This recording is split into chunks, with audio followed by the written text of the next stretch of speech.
आपण पाहत आहात सत्याची बाजू मांडणारं हक्काचं न्यूज चॅनल M24 तास। शक्तीपीठ महामार्गावरून वाळव्यात संघर्षाची ठिणगी, शेतकऱ्यांचा एल्गार, अधिसूचनेची होळी करत सरकारला रोखणार।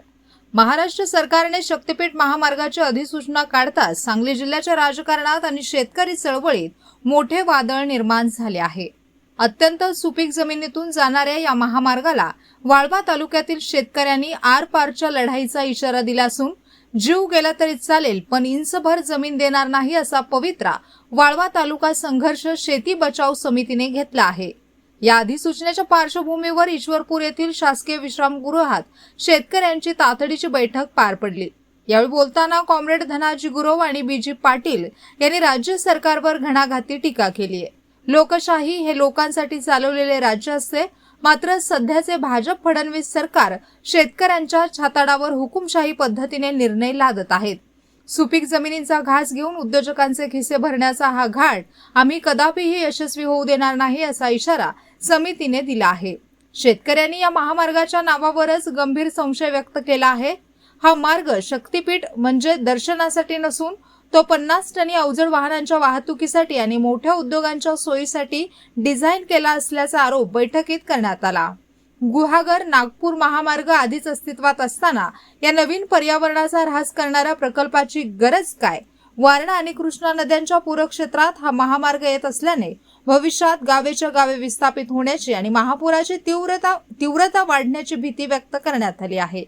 वाळवा तालुक्याच्या क्रांतिकारी परंपरेचा दाखला देत शेतकरी नेत्यांनी आंदोलनाची दिशा स्पष्ट केली आहे। उद्यापासून तालुक्यातील प्रत्येक गावात सरकारच्या या अन्यायकारक अधिसूचनेची होळी करण्यात येणार आहे। तसेच महामार्गाच्या सर्वेक्षणासाठी किंवा कोणत्याही कामासाठी येणाऱ्या सरकारी अधिकाऱ्यांना गावात प्रवेश दिला जाणार नाही। ही भूमी हुतात्म्यांच्या रक्ताने भिजलेली आहे, ती भांडवलदारांच्या घशात घालू देणार नाही असा निर्धार व्यक्त केला। वाळवा तालुका हा राजकीयदृष्ट्या अत्यंत जागरूक आणि संघर्षाचा बालेकिल्ला मानला जातो। शक्तीपीठ महामार्गाचा हा मुद्दा सत्ताधारी महायुतीसाठी अडचणीचा ठरू शकतो, तर विरोधकांसाठी हे मोठे अस्त्र ठरण्याची शक्यता आहे। शेतकऱ्यांचा हा एल्गार आता सरकारला नमवणार की प्रशासन बळाचा वापर करणार याकडे सर्वांचे लक्ष लागले आहे।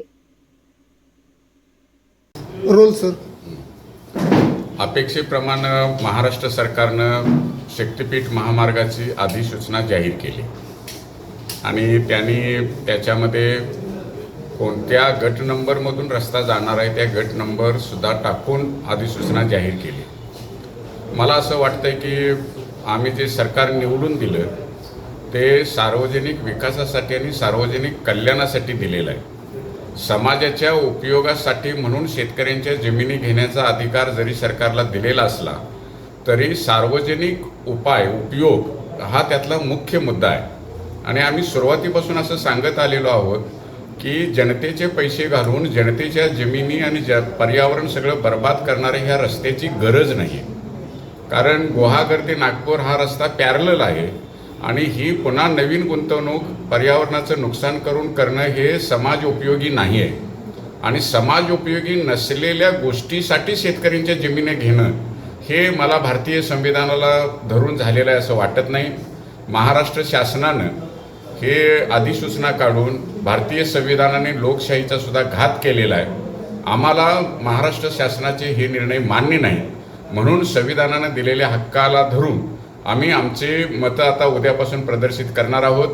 प्रत्येक गावामध्ये आम्ही ही शासनाची अधिसूचना जाळणार आहोत आणि शासनाने यातून समजून घ्यावं की त्यांना इथून पुढच्या काळामध्ये आमच्या गावामध्ये, आमच्या भागामध्ये, आमच्या तालुक्यात कोणत्याही शक्तीपीठाच्या कामासाठी प्रवेश मिळणार नाही। रोल सर, महाराष्ट्र शासनाच्या वतीनं आज जिल्हाधिकारी यांनी जी अधिसूचना जाहीर केली शक्तीपीठ महामार्गाची, जी वाळवे तालुक्याचा सुपीक जमिनीतून जाण्याचा जो तिने जाहीर केली अधिसूचना, त्याचा आम्ही आज निषेध करीत आहे। सुकाणू समिती म्हणून वाळवा तालुका संघर्ष शेती बचाव समितीमार्फत वास्तविक पाहता लोकशाही लोकांच्यासाठी लोकांच्याकरता चालवलेले राज्य आहे, परंतु हुकुमशाही पद्धतीनं भाजपनं फडणवीस सरकारनं यामध्ये जी भूमिका घेतलेली आहे, कदाचित आम्ही या उद्वेगानं म्हणत आहोत की या मागणी नसताना हा टाकलेला जो शक्तिपीठ आहे तो आम्हाला मान्य नाही. आणि त्यातली दुसरी बाजू अशी, कुणाच्या तरी उद्योगपती करता 45 ते 50 टनाच्या लॉऱ्या जाण्याचा डिझाईन केलेला हा जो शक्तिपीठ महामार्ग आहे हा मुळातच देवाच्या भेटीकरता नाही. जर देवाच्या भेटीकरता आम्ही जाणार असलो तर आमची लॉरी 50 मेट्रिक टनाची कशी असेल, नंबर 1चा मुद्दा. नंबर 2चा मुद्दा असा की जर अशा तऱ्हेचं षडयंत्र असेल आणि वारणा आणि आमची कृष्णा या नदीचा जो महापूर येऊन आमची जी बाधित गावं होतील आणि त्या बाधित गावांचं न भरून येणारं नुकसान होईल, लोक विस्थापित होतील, जमिनी जातील, कारखाने बंद पडतील, बाजारपेठेवर परिणाम होतील आणि केवळ याच करता म्हणून आम्ही हा शक्तिपीठ रद्दच करावा अशी आमची भूमिका ठाम आहे. आणि आमचं दुसरं त्यातलं हे आहे की हुतात्म्याच्या रक्तानं भिजलेली ही भूमी आहे, 1 इंच सुद्धा आम्ही भूमी देणार नाही. एवढंच या निमित्तानं आम्ही ठणकावून सांगत. धन्यवाद.